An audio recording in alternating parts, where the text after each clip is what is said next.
स्वागत है बच्चों आप सभी का अपने YouTube चैनल एडुकेट एकेडमी में। मैं गौतम सर और आज का जो हमारा विषय है बीए प्रोग्राम सेकेंड ईयर वालों के लिए, जो कि हमारा जो मेन क्वेश्चन है जो इस बार जो हमारे आ रहे हैं पॉलिटिकल साइंस में थर्ड सेमेस्टर वालों के लिए। तो इस क्वेश्चन को अगर आप कर लेंगे तो डेफिनेटली 100% आप पास ज़रूर हो जाएंगे और आपके अच्छे नंबर भी आ सकते हैं। तो इस वीडियो को शुरू से लेकर लास्ट तक ज़रूर देखें और जो इंपॉर्टेंट क्वेश्चन है उसको नोट डाउन जरूर कर लें और एक बार उसको रिवाइज़ कर लें। और ये वो क्वेश्चन है जो कि हमारे प्रीवियस 10 ईयरों में आते रहे हैं और वो अभी आगे भी आते रहेंगे। तो हम थोड़ा सा इस पर विचार विमर्श करते हैं, थोड़ा सा इसको जानते हैं कि कौन कौन से क्वेश्चन क्या क्या हैं। ठीक है, तो सबसे पहले हम स्टार्ट करते हैं। अगर जिन बच्चों ने अभी तक ये चैनल लाइक नहीं किया है, सब्सक्राइब नहीं किया, तो वो ज़रूर लाइक करें और शेयर ज़रूर करें बच्चों। तो सबसे पहला क्वेश्चन हमारा जो है वो हमारा क्वेश्चन है बच्चे, पहले तुलनात्मक राजनीतिक विश्लेषण का अर्थ। अब तुलनात्मक राजनीतिक विश्लेषण का अर्थ के अंदर अगर हम बात करें बच्चों, तो उसके अंदर हमें दो चीज़ों के बारे में ध्यान रखना है। तो एक हमें करना है समकालिक के ऊपर तुलना करनी है और एक ऐतिहासिक के अंदर। आज समकालिक के अंदर आप किस तरीके से तुलना करेंगे, समकालिक के अंदर बच्चे वो हमारी आती व्यवस्था के अंदर किस तरीके से राजनीतिक व्यवस्था होती है उसके बारे में आपको बताना है, और ऐतिहासिक जो हमारी प्राचीन जो राजनीतिक व्यवस्था है उसके बारे में हमें बताना है। तो इस तरीके से ये आपको तुलनात्मक करना है और उसके बाद प्रकृति बताते हुए उसके उपक्षेत्र को हमें बताना है। तो ये हमारा क्या थोड़ा सा एक बहुत ये कई बार क्वेश्चन रिपीटेड है, तो इसको ध्यान से कर लीजिएगा बच्चों आप सभी को।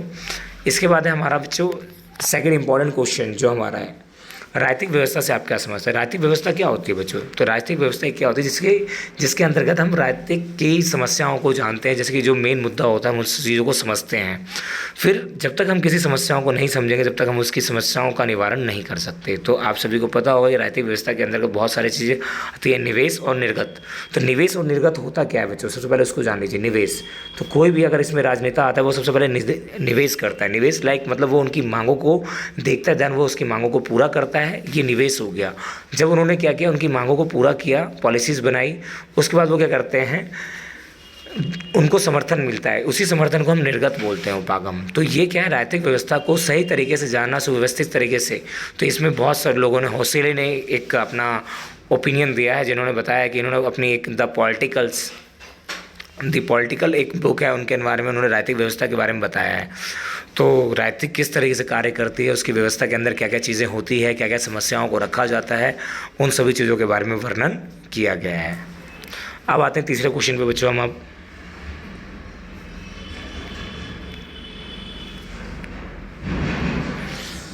ये वेरी इंपॉर्टेंट क्वेश्चन है बेटा, एकात्मक और संघात्मक सरकार। एकात्मक और संघात्मक सरकार में भेद बताइए। एकात्मक सरकार जो कि सारी सत्ता किसके पास होती है, एक व्यक्ति के पास होती है। जैसे कि हम देखते हैं चीन में, अमेरिका में, यूके में, ये सभी जगहों पर क्या होती है, सारी शक्तियाँ बस एक ही व्यक्ति के पास होती है और वो जनता के द्वारा प्रत्यक्ष रूप से चुने जाते हैं।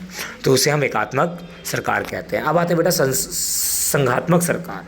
संघात्मक सरकार क्या होती है, जिसमें कि दो पार्टों में डिवाइड कर दिया जाता है। एक तो होता है केंद्र और दूसरा क्या होता है बेटा, दूसरा होता है राज्य हमारा। तो दो चीज़ें हमारी हैं जो कि सबसे ज़्यादा महत्वपूर्ण मानी जाती है, एकात्मक और संघात्मक। अगर संघात्मक की बात आए उसमें हमारा भारत भी आ जाएगा और भी ऐसे जो देश हैं जो कि इसमें संघात्मक, जिसमें जो राज्य की शक्तियाँ क्या होती है, दो भागों में बटी जाती है, मतलब पूरी सारी शक्तियों को विभाजित होता है। इससे क्या होता है, कॉन्फ्लिक्ट होने के चांसेस बहुत कम रहते हैं। और संघात्मक सरकार के बहुत सारे फ़ायदे होते हैं, वो ज़्यादातर लोकतांत्रिक देशों में ही पाया जाता है। वैसे तो लोकतांत्रिक देश सभी हैं, संघात्मक सरकार का बहुत बड़ा फ़ायदा होता है क्योंकि एक सरकार दूसरे सरकार से इंटरलिंक्ड होती है और सबकी कुछ अपनी अपनी विषय वस्तु बनाने की कुछ शक्तियाँ प्राप्त होती है। तो ये हमारा एकात्मक और संघात्मक है बच्चों। उसके बाद हमारा नेक्स्ट क्वेश्चन है बेटा हमारा, ब्रिटेन में संसदीय व्यवस्था। अब मैं आपको बता दूं ब्रिटेन को हम किस नाम से जानते हैं, पहले समय से हम ब्रिटेन को यूके के नाम से भी जानते हैं बेटा, यूनाइटेड किंगडम। और जो ब्रिटेन की जो संसदीय व्यवस्था है, बोला जाता है सबसे पहले 16वीं शताब्दी में सबसे पहले संसदीय व्यवस्था वहीं पे चालू की गई थी, क्योंकि वहाँ पे राजतंत्र को हटाने के बाद लोगों ने संसदीय को ज़्यादा महत्व दिया। और कहा जाता है 18वीं 19वीं शताब्दी में संसद का जो सरकार है वहाँ पर शुरुआत से चली हुई आ रही है। ब्रिटेन में बोला जाता है ब्रिटेन में द्विदलीय व्यवस्था है बेटा, ठीक है, और संसदीय उसकी ऐसी व्यवस्था है बिल्कुल ही वहाँ पर परिवर्तन नहीं कर सकते, ये सारी चीज़ें है वहाँ पर, उसकी कुछ विशेषताएँ हैं व्यवस्था, संसदीय व्यवस्था। और कहा जाता है जो ब्रिटेन ने हमारे ऊपर राज किया इंडिया के ऊपर, और कहा जाता है हमारा जो इंडिया का भी संसदीय प्रणाली है वो भी यहीं से अडॉप्ट किया गया है। इसके बाद आता है हमारा नेक्स्ट क्वेश्चन है, अमेरिका और ब्रिटिश दल की दल पद्धति की तुलना कीजिए। तो कहा जाता है अमेरिका और ब्रिटिश में, जैसे कि हमने जाना था conservative party, federalism party, socialist party, इसमें भी हमारा अमेरिका के अंदर भी हमारी बहुत सारी पार्टी है, अनुदार और उदार, और ब्रिटिश में भी हमारी है पार्टी, इसमें रिपब्लिकन पार्टी भी है हमारी ब्रिटिश में, और जो कि सबसे लास्ट में बनी थी। और इसके अंदर भी अमेरिका के अंदर भी जब इब्राहिम लिंकन आए थे उस समय भी पार्टी बनाई गई थी। तो पार्टी के विषय में अगर हम बात करें दल पद्धति के बारे में, दोनों में ही क्या है, दोनों के अंदर दो दलीय व्यवस्था है। क्या है? दो दल व्यवस्था है। तो समय समय पर उसका नाम चेंज होते रहा गया है, और क्योंकि जैसे जैसे समस्या होती है उसके अकॉर्डिंग ख़त्म कर दिया जाता है। आगे आते हैं नेक्स्ट क्वेश्चन में हमारा बेटा, एक दलीय राज्य क्या है? एक दलीय, जिसमें भी मैंने आपको बताया था सारी शक्तियाँ क्या होती है, एक लोगों के पास होती है, ये आपके उसमें भी क्वेश्चन दिया हुआ है। और बहुदल जहाँ पर कि बहुत सारे, इसका एक एग्जाम्पल क्या है हमारा भारत। वैश्वीकरण आते हैं। वैश्वीकरण क्या है? हमारा राष्ट्र। तो वैश्वीकरण के राष्ट्र के मूल्य ढांचों और अस्मिता के लिए चुनौती प्रस्तुत करता है, मतलब राष्ट्र की अस्मिता को चुनौती प्रस्तुत करता है। वैश्वीकरण से वैसे तो बहुत सारे फायदे हैं, लेकिन इसके डिसएडवांटेज भी हैं, नकारात्मक प्रभाव भी हैं। नकारात्मक प्रभाव क्या है? भूमंडलीकरण तो इसने किया है, लेकिन साथ साथ क्या हुआ है, जितने भी लोग जो कम पढ़े लिखे लोग थे उनके साथ सबसे बड़ी दिक्कत ये हुई है कि उनके साथ उनका रोजगार छीन गया है वैश्वीकरण की वजह से। तो ये एक तरीके से हमारे क्या अस्मिता की बात है। ये क्या करती है? राज्य को चुनौतियाँ देती है, जिसके कारण वहाँ के लोग बहुत सारे बेरोजगार हो जाते हैं। तो ये हमारा ये वैश्वीकरण का बहुत बड़ा प्रभाव रहा है। वैश्वीकरण से हमेशा हर बार क्वेश्चन आता रहा है, इसको जरूर याद कीजिएगा।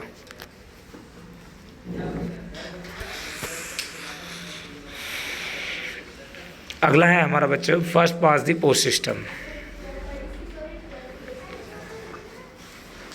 First pass the post system या समानुपातिक प्रतिनिधित्व। समानुपातिक प्रतिनिधित्व के अंतर्गत कहा जाता है जितने भी जो चुनाव होते हैं ये मोस्टली इसके अंदर बहुमत को देखा जाता है। इसमें हम क्या करते हैं? पार्टी को वोट देते हैं। किसको देते हैं? पार्टी को देते हैं। और इसमें हम जो देते हैं first pass the post system में हम कैंडिडेट को देते हैं बेटा, मतलब उम्मीदवार को देते हैं। तो first pass the post system simple way बता दूं, ब्रिटेन, अमेरिका और भारत में भी इस चीज़ को लागू किया जाता है। इसका मतलब मेन यही होता है जिस भी उम्मीदवार को सबसे ज़्यादा वोट मिलते हैं उसको सबसे ज़्यादा उसकी जीत होती है। असमानुपातिक चुनावी प्रणाली जिसके अंदर हम पार्टी को वोट देते हैं। इनके फ़ायदे बताने और इनके नुकसान क्या क्या ये चीज़ें। उसके बाद हमारा अगला क्वेश्चन है बच्चों, ब्रिटिश संसद की विकास के बारे में बताइए। ब्रिटिश संसद का विकास किस प्रकार से हुआ? तो ब्रिटिश, मैंने अभी आपको ऊपर भी बताया था, ब्रिटिश संसद की शुरुआत और सबसे पहली बार जो शुरुआत थी और प्रारंभिक वर्ड जो है हम बोले तो स्टार्टिंग पीरियड में सबसे पहले संसद से ही स्टार्ट हुआ है, जो ब्रिटिश में ही शुरू हुआ है। और जो इसकी प्रणाली है ब्रिटिश जो कहा जाता है, यूनाइटेड किंगडम, इसके अंदर स्विट्ज़रलैंड भी आता है और भी हमारे जो स्कॉटलैंड वगैरह ये सारे इसी के अंदर आते हैं बेटा। तो कहा जाता है ये उसी समय से ये जो इसकी प्रणाली थी बहुत बड़ी, इसका विकास माना जाता है ब्रिटिश संसद का। और ये जो परंपरा है ये पूरे विश्व में ये चलती हुई आ रही जब से जब ब्रिटिश ने इस चीज़ को अपनाया।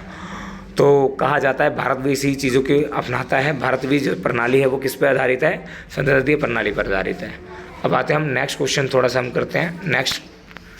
और भी क्वेश्चन है, मैं आपके लिए 20 क्वेश्चन लेकर आए, इनमें से डेफिनेटली आपके आएंगे ही आएंगे। अमेरिका की राष्ट्रपति की बढ़ती शक्तियाँ का आलोचनात्मक। अमेरिका की शक्तियाँ किस प्रकार से बढ़ रही है वो चीज़ आपको बतानी है। तो कहा जाता है अमेरिका के अंदर राष्ट्रपति के पास बहुत पावर होती है, क्योंकि राष्ट्रपति को ही लोग क्या करते हैं? स्वतंत्र रूप से चुनते हैं। ठीक है, तो इसकी और भी चीज़ें आप इसकी पंक्तियों में लिख सकते हैं। अगला क्वेश्चन है हमारा, चीन के विशेष संदर्भ में एक दलीय व्यवस्था। एक दलीय व्यवस्था होती क्या है? जहाँ पर एक ही दल होता है। तो चीन ही एक ऐसी जगह है जहाँ पर कि एक ही दल पार्टी, एक ही पार्टी का शासन होता है, जिसको हम बोलते हैं कम्युनिस्ट पार्टी ऑफ चाइना। अब आते हैं इसी के बाद हमारा भारतीय संसद सदस्यों के कार्यों। भारतीय संसद के सदस्य क्या क्या कार्य करते हैं? तो भारतीय संसद के अंदर सदस्यों का में 2 सदन होती है हमारी, लोकसभा और राज्यसभा। उच्च सदन हमारा राज्यसभा होता है, निम्न सदन हमारा लोकसभा होता है। इनकी अलग अलग कार्य होते हैं और इनकी अलग अलग शक्तियाँ होती है। ये किसी भी चीज़ों पर कानून बनाने वगैरह का कार्य करते हैं। ठीक है, अब हम बात करते हैं आगे। इसी में हमारा क्वेश्चन है next, 73rd amendment. 73rd amendment है क्या हमारा?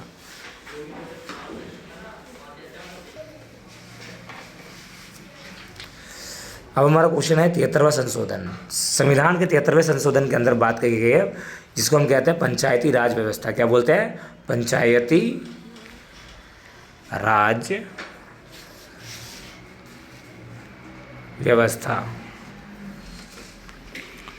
तो कहा जाता है जो पंचायती राज व्यवस्था क्या है, ग्रामीण क्षेत्रों को सही करने के लिए, उसको सही तरीके से चलाने के लिए बनाया गया है। इसके अंदर ग्राम आता है, बीच में ब्लॉक आता है, और सबसे शीर्ष पे क्या आता है, जिला हम बोलते हैं जिसको। ये त्रिस्तरीय ढांचे का बनाया गया है, पिरामिड की तरह। बोला जाता है तीनों स्तरीय के चुनाव 5 वर्षों में होते हैं। इसके अंदर सक्रिय भूमिका होती है लोगों की। 18 वर्ष से ऊपर सभी व्यक्ति इसमें क्या करते हैं, अपना योगदान देते हैं, और उम्मीदवार के लिए खड़े होने की जो उम्र है वो 25 वर्ष है। तो ये इसलिए बनाया गया था। इसके अंदर 1/3 जो रिजर्व है वोट महिलाओं के लिए आरक्षित है, और अनुसूचित जनजाति और अनुसूचित जाति के लिए इसमें भी सीट रिजर्व है।